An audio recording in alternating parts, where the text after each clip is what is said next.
샬롬, 우리 주 예수 그리스도의 은혜와 평강이 함께하기를 기도하고 또한 축복합니다. 몹시 추운 날씨입니다. 이렇게 추운 날씨 가운데에도 영적인 건강과 또 육체적인 건강을 잘 관리하시기를 부탁드립니다.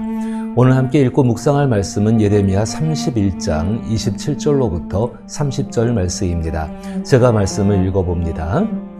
여호와의 말씀이니라. 보라, 내가 사람의 씨와 짐승의 씨를 이스라엘 집과 유다 집에 뿌릴 날이 이르리니 깨어서 그들을 뿌리 뽑으며 무너뜨리며 전복하며 멸망시키며 괴롭게 하던 것과 같이 내가 깨어서 그들을 세우며 심으리라.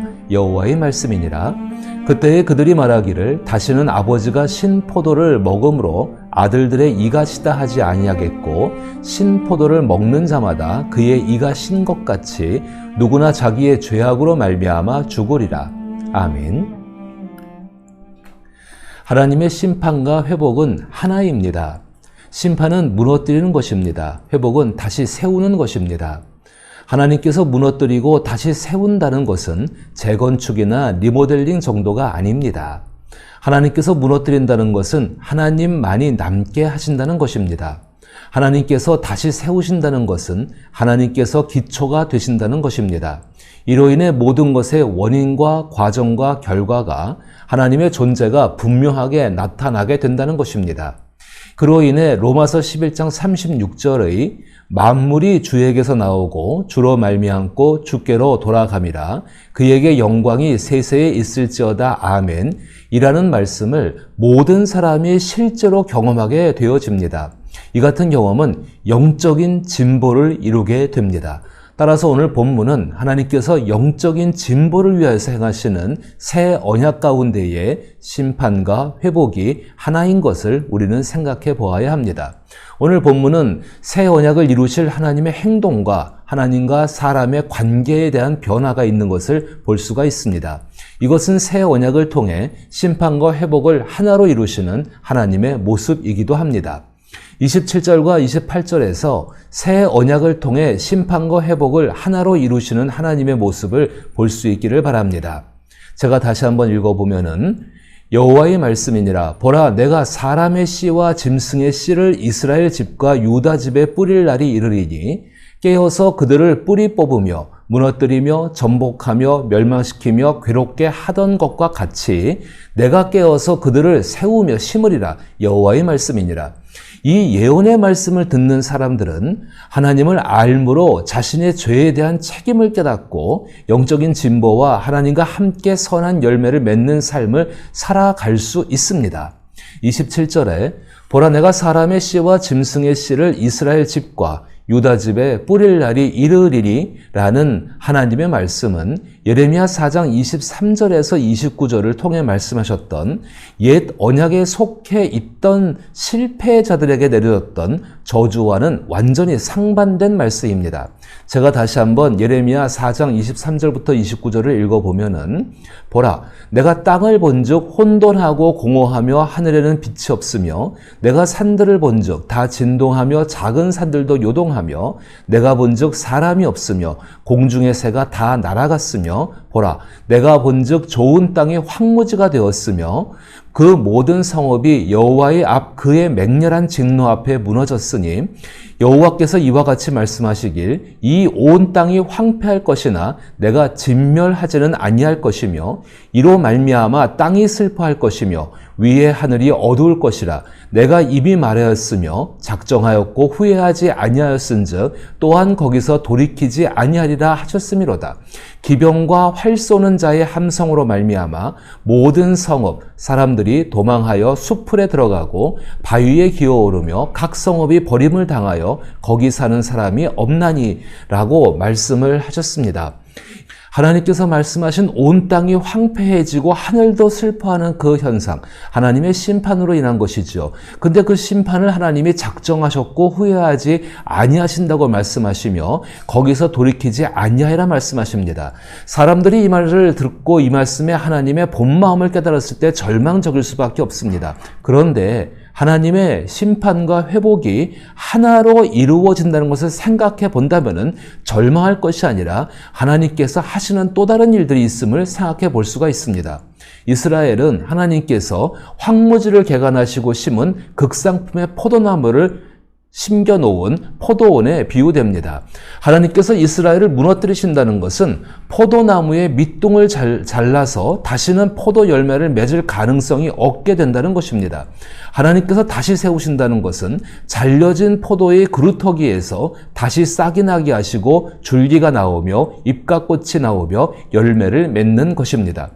잘려져서 그루터기만 남았을 때 아무런 희망과 소망이 없지만은 그것을 나타내는 나사렛, 그것으로 말미암아서 하나님께서 새 일을 행하시고 그 일 가운데에 열매를 맺을 수 있는 것으로 다시금 시작하게 하신다는 것입니다.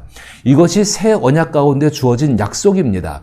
포도나무가 완전하게 죽은 후 죽은 포도나무에서 이전과 비슷해 보이지만 이전과는 다른 포도나무에서 포도 열매를 맺게 된다는 것입니다. 새 언약은 예수 그리스도의 죽음과 부활이라는 하나님의 분명한 일하심을 담고 있는 것입니다. 그 같은 하나님의 일하심으로 말미암아 이스라엘 백성의 실패로 인하여 고통받는 창조의 모든 세계도 새롭게 회복됨을 말하고 있습니다. 하나님의 선하신 인격 안에서 심판과 회복이 하나라는 것을 사람이 받아들이고 믿는 것은 하나님을 신뢰하는 분명한 반응입니다. 그것을 받아들인다는 것은 상당한 영적인 진보가 이미 이루어지고 있다는 것입니다. 심판의 때는 괴로움과 혼돈이 있습니다. 그러나 회복의 때는 기쁨과 확신이 있습니다. 영적인 진보는 이 모든 것을 주관하시는 하나님 때문에 기뻐하는 희락의 삶입니다.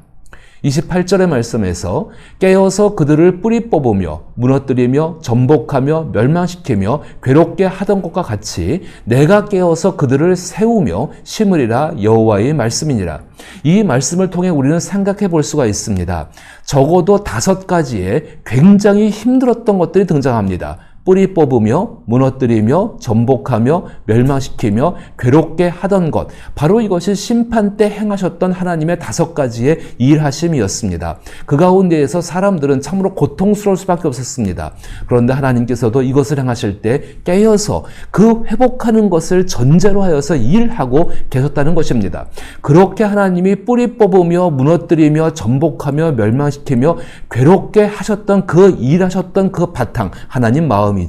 그 마음을 바탕으로 해서 그 하나님의 열심을 바탕으로 해서 내가 깨어서 그들을 세우며 심으리라는 하나님의 회복의 일을 말씀하십니다.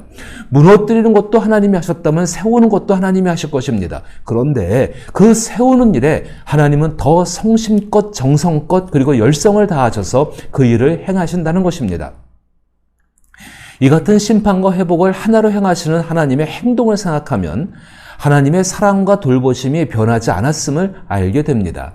그것은 은혜입니다. 그 은혜를 깨닫고 심판이라는 기회를 통하여 자기 죄로 인해 어떤 일이 일어났는지를 생각할 수 있고 그 일어난 일들을 회복하기 위해서 기도할 수 있습니다. 바로 그래서 우리의 기도가 바뀌게 되어지는 것입니다. 이전에는 부르짖는 기도였습니다. 그러나 이제는 하나님의 음성을 듣는 기도로 바뀌게 되어집니다. 이전에는 응답받는 기도였습니다. 그러나 이제는 하나님의 음성에 응답하는 기도로 바뀌어지게 됩니다.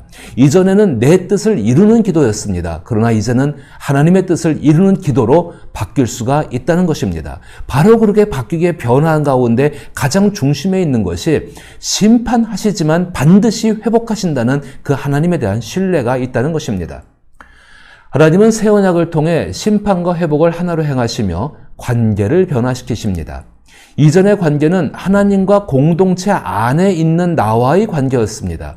그러나 하나님은 하나님과 실패한 공동체를 걷어내시고 1대1로 관계를 맺는 개별적인 관계를 새롭게 세우십니다. 공동체 속에 있을 때는 자신 안에 있는 깊은 죄성은 좀처럼 드러나지 않습니다. 그러나 하나님과의 1대1 관계 속에서는 선명하게 그 죄성이 드러납니다. 동시에 죄로 인한 회복과 보상의 방법 역시 선명하게 드러나고 알게 되며 행할 수 있는 용기까지도 얻게 되어집니다. 그리고 이 같은 새 언약 속에 속해 있는 사람들이 모인 것이 바로 지금의 교회 공동체입니다. 29절에서는 이와 같이 말합니다. 그때에 그들이 말하기를 다시는 아버지가 신 포도를 먹음으로 아들들의 이가시다 하지 아니하겠고, 아버지가 신 포도를 먹음으로 아들들의 이가시다라는 표현은 심판을 받는 자신들의 죄된 행위는 생각하지 않고 심판의 이유를 조상들의 탓으로 돌리는 모습을 표현하고 있는 것입니다. 이스라엘 공동체는 잘못된 것이 없다라고 늘 주장해 왔습니다. 하지만 그 안에 있는 사람들은 잘못됐습니다. 이 말은 하나님께서 세우신 이스라엘 공동체, 그 세우신 본래의 모습은 잘못이 없습니다. 그러나 그 안에 있는 공동체 속에 속해 있는 사람들 중에 잘못된 사람들로 인해 잘못되었다고 생각하게 되는 것뿐입니다. 종종 이런 말을 듣습니다. 누군가 교회가 잘못되었다라고 비난하는 소리를 들을 때가 있습니다. 그런데 정확하게 냉정하게 생각해 본다면 하나님께서 세우신 교회는 처음부터 그리고 끝날까지 잘못된 것이 없습니다. 다만 그 가운데 그 교회를 이끌고 있는 목사나 장로 혹은 앞에 지도자들 혹은 그 성도들의 잘못된 본성이 있어서 그것이 행동으로 표현되고 말로 나타나고 생각이 현실화될 때에 잘못되어 있다라고 생각하는 것입니다. 하나님은 잘못된 것이 없으십니다. 하지만 그 안에 속한 사람들이 잘못된 행동을 하고 있는 것입니다. 그런데 사람들은 종종 뭔가 자신이 속해 있는 교회가 잘못됐다면 그 모든 것을 그 교회를 세우시고 이끄시는 하나님께 핑계를 대고 있는 것입니다. 새 언약 속에 살고 있는 그리스도인들이나 그리스도인들이 모여있는 교회 공동체 역시 심판을 받을 수밖에 없었던 고대 이스라엘의 공동체의 잘못을 지금도 반복하고 있는 것입니다. 그 첫 번째가 남의 탓을 하는 것입니다. 그리고 두 번째는 진리에 대해서는 침묵하지만 불이익에 대해서는 고함을 치고 있다는 것입니다. 하나님과의 직접적인 1대1 관계는 30절에서 말하듯이 신 포도주를 먹는 자마다 그의 이가 신 것 같이 누구나 자기의 죄악으로 말미암아 죽으리라 라고 표현됩니다. 이 말씀 속에서 너무나 분명하고 선명하게 드러나는 것이 있습니다.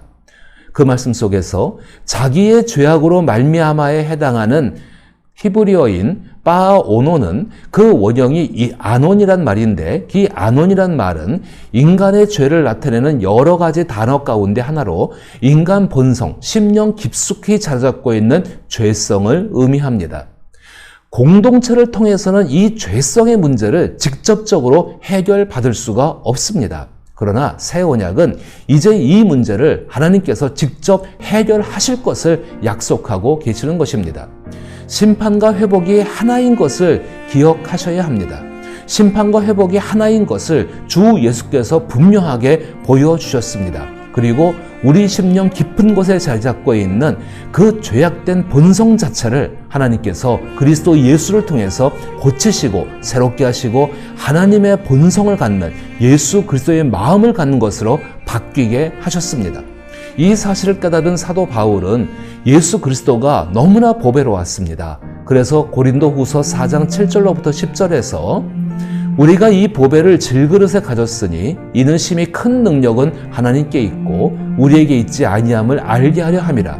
우리가 사방으로 오겹삼을 당하여도 쌓이지 아니하며 답답한 일을 당하여도 낙심하지 아니하며 박해를 받아도 버림받지 아니하며 거꾸로 트림을 당하여도 망하지 아니하고 우리가 항상 예수의 죽음을 몸에 짊어짐은 예수의 생명이 또한 우리 몸에 나타나게 하려 함이니라 라고 고백을 하고 있습니다.